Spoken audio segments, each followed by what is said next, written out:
O assunto SAF, que já foi abordado várias vezes aqui no Raiz Tricolor, por uma série de outros assuntos, né? Tava sempre ali, eu dando uma opinião, uma questão em live, agora vira um vídeo próprio aqui no Raiz Tricolor nessa segunda-feira de carnaval. Se você abriu isso daqui, eu já tô deixando isso claro com menos de 20 segundos de vídeo, se você abrir isso daqui esperando que eu vá te falar que nossa, Gabriel, nossa, público, a SAF é a salvação de todos os problemas do Fluminense. Você pega qualquer problema, problematizou alguma coisa, nossa, teremos o nosso ricaço que vai bancar e o Fluminense será o maior time do mundo, o maior time da história. Ou se você acha também que vai vir pro lado de cá, para aqui nesse vídeo, e vai achar que eu vou falar bem assim, não, olha, eu não daria o meu controle pra... E se um gringo vier e mudar a cor? Você tá disposto ao Fluminense não se chamar mais Fluminense, a se chamar Rio agora? Porque vai trazer mais investimento? Você tá disposto ao Fluminense jogar de preto e vermelho? Você está disposto? Não, isso não presta, etc. Não, nenhum nem outro. Você sabe que o debate aqui é mais racional e eu pretendo tanto trazer... A minha ideia aqui não é trazer a opinião pra vocês aceitarem a minha opinião e etc. É trazer um debate, provocar um debate mesmo, inclusive colocando a minha opinião sobre o assunto. Se você não me conhece, chegou aqui por acidente, eu sou Gabriel Amaral, sou jornalista por formação e sou tricolor de coração.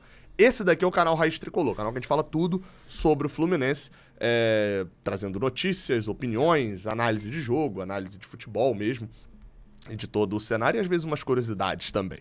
Bem, é isso. Vamos falar de SAF. Eu queria abrir aqui, lembrando, esse vídeo aqui, ele não tem início, meio e fim.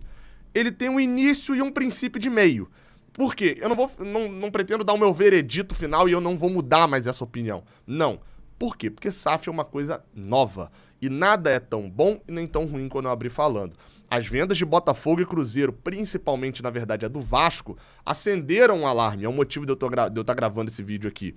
Primeiro, só é importante explicar, tem gente que às vezes não sabe. SAF significa Sociedade Anônima do Futebol. É um modelo novo de empresa. Tem clube no Brasil que é empresa e não é SAF. É de um outro tipo, é limitado, enfim, tem uma série de possibilidades para você ser empresa no Brasil. Se você for um clube de futebol, há essa possibilidade de você ser SAF. Pretendo aqui trazer, como eu falei, uma visão mais centrada, entendendo vantagens e desvantagens, e já deixo aqui claro de início, tá? Um alerta, e aqui é uma opinião pessoal que você pode seguir ou não, mas tento deixar esse alerta. Qualquer um que não reconheça de que se tornar SAF tem desvantagens e tem vantagens, e de que a gente ainda não tem 100% das respostas sobre isso, tá ou levando uma vantagem, sabe-se lá, nessa mudança, como foi a questão da especulação financeira em torno da venda do Cruzeiro, né, não, já vai vender, uma pressão até absurda do mercado, ou então tem uma visão limitada sobre o assunto, achando que é aquela galera que acha que é só imprimir mais dinheiro que você resolve o problema das pessoas, da fome na África. Sei lá, né? É uma visão bem limitada do assunto. E é a visão que eu, como pessoa, também às vezes tenho sobre alguns assuntos. Então, por isso que eu demorei a gravar a lei da SAF 3 vezes e meia, na verdade, para poder entender um pouco. E, segundo, a minha questão aqui não é te explicar a lei da SAF, é mostrar as vantagens e desvantagens. De cara, eu já recomendo Irlan Simões e Rodrigo Capello. Você tem aí duas visões até meio diferentes sobre as possibilidades de SAF no Brasil. O Irlan Simões com uma visão mais contra a SAF, tem livro dele também, e o Rodrigo Capello tem várias colunas, várias opiniões dele no Twitter e lá no GE. Não com uma visão a favor da SAF, mas com uma visão mais de negócio. O Irlan Simões com uma visão mais de futebol, talvez. Então, assim, é sempre bom deixar claro algumas mentiras, tá? Que difícil, isso no Brasil dificilmente vai acontecer. Não pode mudar escudo, se o clube virar SAF e tiver um comprador, mudar escudo, cor e etc. É só o clube segurar 10%, como o Botafogo fez, o Cruzeiro fez e todo time grande vai fazer, que isso não pode acontecer. Também não vai chegar um rico e colocar dinheiro a troco de nada. Isso é outra coisa também. Na melhor das hipóteses, vai ter um desejo de poder nesse ricaço, mas é um sistema diferente. A gente não tá falando aqui de Unimed comprando o Fluminense. A gente tá falando de grupos de investimento, milionários, bilionários lá de fora, querendo fazer um investimento visando lucro. E aí a gente começa com a parte boa, na verdade, né? O que a SAF entrega? Quais seriam as vantagens do Fluminense mudando para a SAF de qualquer clube brasileiro hoje, que é um clube associativo, mudando para a SAF? Primeiro, a facilidade para renegociar dívidas. Só que esse fator, que foi uma benfeitoria acho que é a palavra errada, né? Mas uma parte boa da lei da SAF era a possibilidade de você entrar no regime centralizado de dívidas. Tem vídeo aqui no canal explicando isso. Basicamente, você pega a dívida que você tem com o pedreiro, tô fazendo obras, com o vidraceiro, com o cara que bota o piso e com o eletricista. Você tá devendo esses 4 e os 4 vieram te cobrar na mesma semana. Você pega, junta isso tudo num tribunal e fala, olha só, eu devo 2.000 pra você, 1.000 pra você, 1.000 pra você e 500 pra você. Eu vou fazer um depósito todo mês de 400, óbvio que essa conta ali tem uns cálculos, fazer um depósito de 400 e quem me der o desconto maior recebe primeiro. E aí, enfim, o tribunal se encarrega dessa questão. Esse fator, todos vão recebendo. E eles não podem vir te cobrar mais, né? É o que são as penhoras no futebol. Explicação bem simplória, mas por que eu tô falando isso? Porque esse fator, os clubes associativos conseguiram. Não é exclusividade da SAF. Foi uma liminar dada pela justiça, ou seja, pode cair, mas acho pouco provável que caia com a quantidade de clubes que já conseguiram entrar no regime centralizado. O Vasco já tinha conseguido antes de virar SAF, o Fluminense conseguiu. Isso faz com que evite-se penhoras e tenha facilidades para pagar as suas dívidas. O Fluminense conseguiu isso sem virar SAF. Então, apesar de ser um benefício da SAF, a gente conseguiu isso sem ser SAF. Agora vamos para as outras partes boas, tá? Investimento externo, não necessariamente externo do Brasil, mas externo do clube, direto. Resumindo, grana, bufunfa, dinheiro. Eu gosto de dinheiro entrando no Fluminense. É isso. Até agora, as vendas foram por valores que, assim, o mercado, apesar de serem valores absurdamente altos pra gente, foram por valores não tão altos comparados ao potencial desses clubes. Botafogo e Cruzeiro na ordem de 400 milhões de reais e o Vasco na ordem de 700 milhões de reais foram os valores, só que valores, na maioria deles, compras externas. O que isso quer dizer? Que esses valores são inflados porque o real está desvalorizado, mas os valores em si dessas empresas, do Botafogo, do Cruzeiro e do Vasco, estavam abaixo no mercado internacional. O Petralha, presidente do Atlético Paranaense, é um cara que tem criticado muito a forma como esses clubes estão sendo vendidos. O Vasco até quebra um pouquinho o paradigma conseguindo subir o valor. Tem matérias interessantes explicando como eles conseguiram fazer um pouco disso, até pelo fator de estarem um pouquinho melhor do que a situação do Cruzeiro e terem um tamanho bem maior do que o Botafogo. Outra coisa boa, você fica na mão de um dono. E até agora, aparentemente, a gente não tem a segurança total, todos eles são pessoas já envolvidas com futebol. O John Textor lá do Botafogo já tem clube na Premier League. Você tem o do Vasco também, a 777, né? Tendo clube na Itália. Você tem uma participaçãozinha no Sevilha também. O próprio Ronaldo tem experiência lá na Espanha. Você tem caras ali que estão envolvidos com futebol e de que não são donos malucos. Não é uma empresa que você nem conhece, que está chegando do nada. Em tese, isso gera uma administração profissional, que é a grande crítica relacionada aos clubes associativos, que é o caso do Fluminense hoje. Você tem ali pessoas profissionais, de fato, cuidando do clube como um todo. Vendo aonde está errado, o profissional, nesse caso, como contrário ao amadorismo. E aí seria a solução, entre aspas, né, se isso fosse de fato uma vontade de um possível dono do Fluminense, aonde cortaria na carne a questão dos esportes olímpicos. Não necessariamente encerrando os esportes olímpicos, mas entendendo e trazendo uma visão profissional. A gente não tem uma visão profissional sobre esportes olímpicos. A única coisa profissional que a gente tem é um papel que diz que vai pro ralo mais de 10 milhões, 15 milhões, depende do ano ali, por ano vai-se embora de reais. Mais de 10, 15 milhões, quase 20 milhões de reais, sem ter um retorno. Se tivesse um estudo profissional, um dono, chegasse lá e falasse, olha só, a gente não vai cortar esses 15 milhões, porque isso aqui na imagem do Fluminense, isso reflete para com o bairro, não sei, tivesse uma explicação. Não, ou então, olha só, esse projeto estão fora. Acabou, não faz sentido isso. Esse. Se a gente tiver uma gestão profissional e não tiver um cenário todo obscuro, como é o que vem acontecendo... A Alex ia tocar. Um cenário todo obscuro, como vinha acontecendo, o que vai acontecer? A gente pode fazer essas modalidades darem lucro. Enfim, você tem uma questão profissional sobre o caso, em tese. Possibilidades de crescimento no médio prazo. Resumindo isso daqui, a Alexa pesquisou de fato o que eu falei aqui. Resumindo isso daqui, o que eu quero dizer? Título. É crescimento do futebol, crescimento do clube como um todo, resultando em título.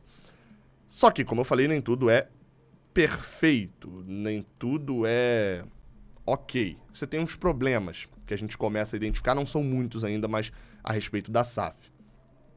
Quem tá entrando agora, resumindo, de times grandes, tá?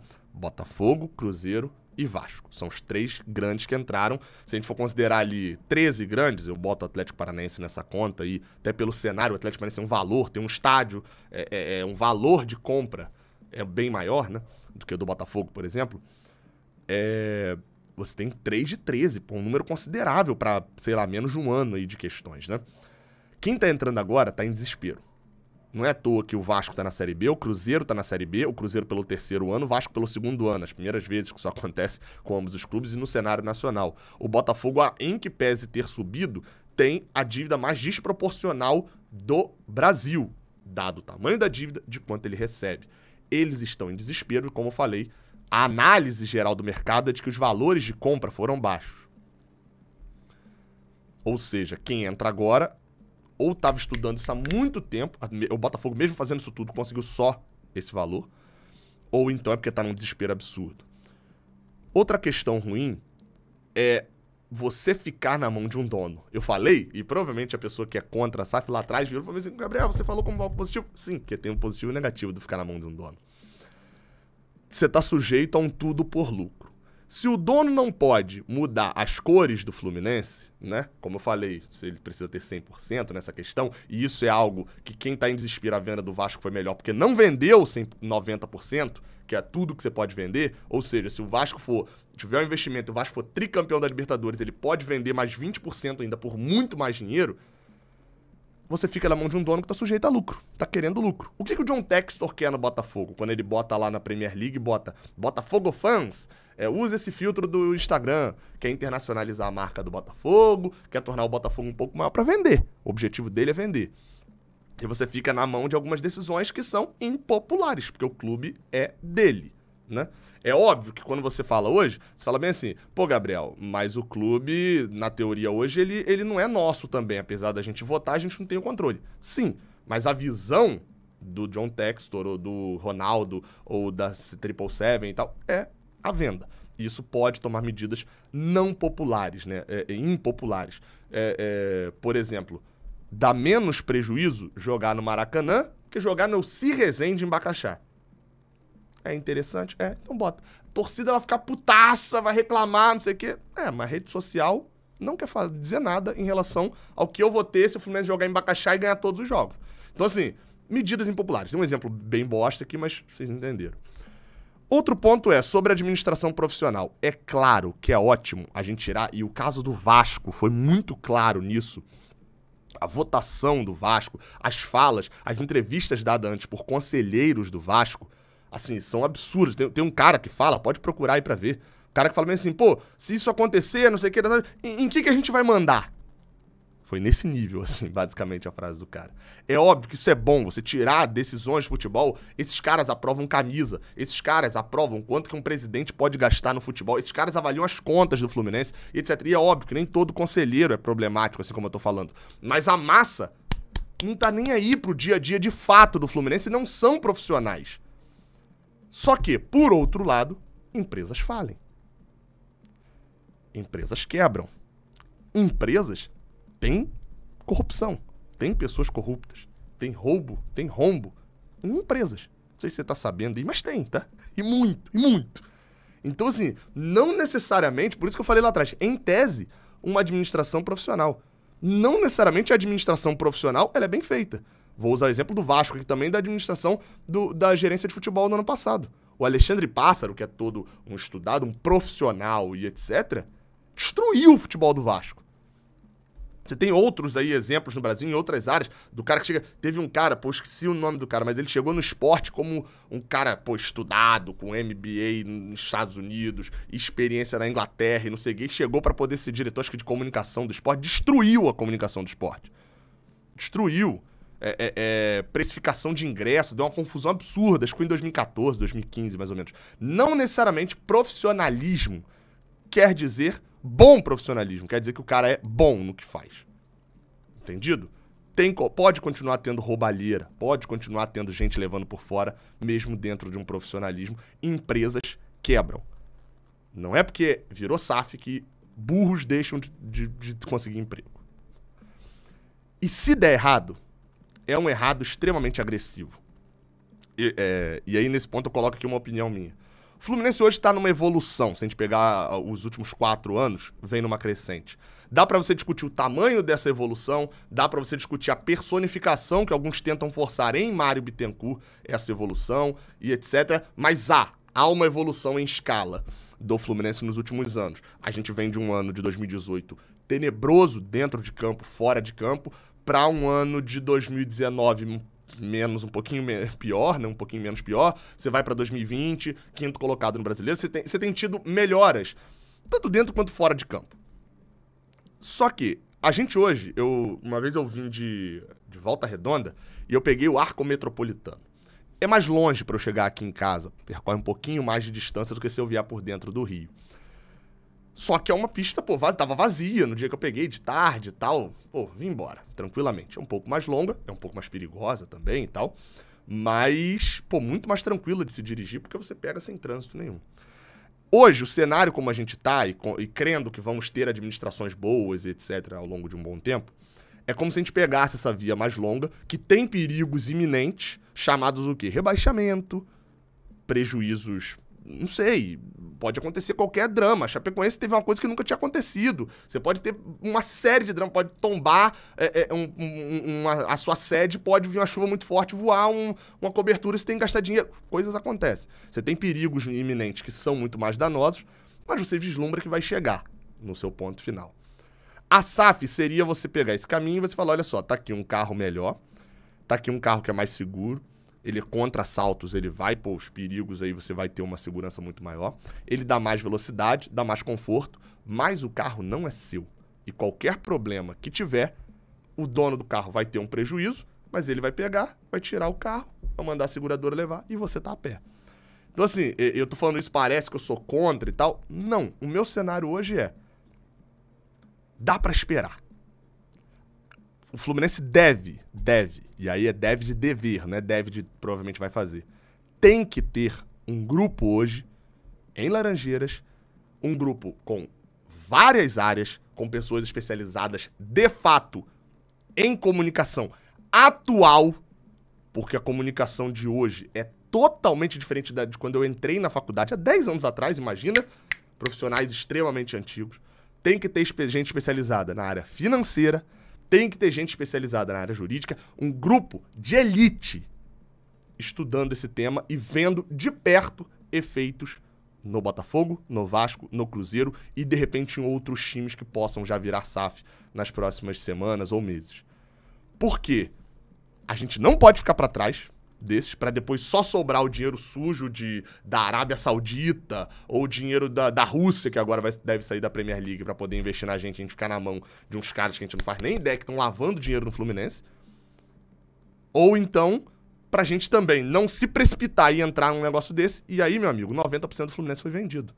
E aí o Figueirense quase caiu pra Série C. E aí clubes na Itália precisaram declarar falência e abrir outro. E você tem um dano irreversível. Então, hoje, eu acho que o cenário do Fluminense, se fosse 2019, eu tava aqui, ó, girando camisa, SAF, ou igual o Botafogo, o Botafoguense, tá? Porque o Botafoguense enxergava, e não era, tá? Mas o Botafoguense enxergava aquilo lá como a única solução pra saída da vida dele. O Cruzeirense olha pra SAF, olhou pra SAF, agora já é, né? Olhou pra SAF como a única solução pra que ele jogue a mesma divisão do Atlético Mineiro daqui a 2 anos. Olha o estado que chegou. Há 10 anos atrás, 12 anos atrás, o Cruzeiro tava na final da Libertadores e o Galo disputava o rebaixamento, tinha caído há 3 anos. Então, assim, eu entendo esses times e o desespero, porque foi vendido isso e foi falado, e o próprio torcedor tinha um sentimento de única solução. Não é a única solução hoje para o Fluminense. Porém, repetindo, isso não quer dizer, e está sendo leviano, desleal, use a palavra, ou mentiroso, quem diz que a pessoa que tem esse pensamento, que eu tô falando aqui, que acho que é de mais alguns, que eu já falei isso em live e a galera comentava mais ou menos ali parecido, com uma discordância ou outra, é de alguém que não quer aceitar o futuro. Eu quero o Fluminense no futuro, mas eu quero o Fluminense no futuro responsável. Então, assim, hoje eu acho que o cenário da SAF é esse. Você tem aí, você que não sabia de nada da SAF, Tem alguns argumentos, em 19 minutinhos aí, você vai assistir o vídeo provavelmente depois da classificação contra o Milionário. Espero eu isso. Tem alguns argumentos aí pra gente debater. Beleza? E outra, lembrando, esse não é o fim do vídeo. É o meio. Até a próxima.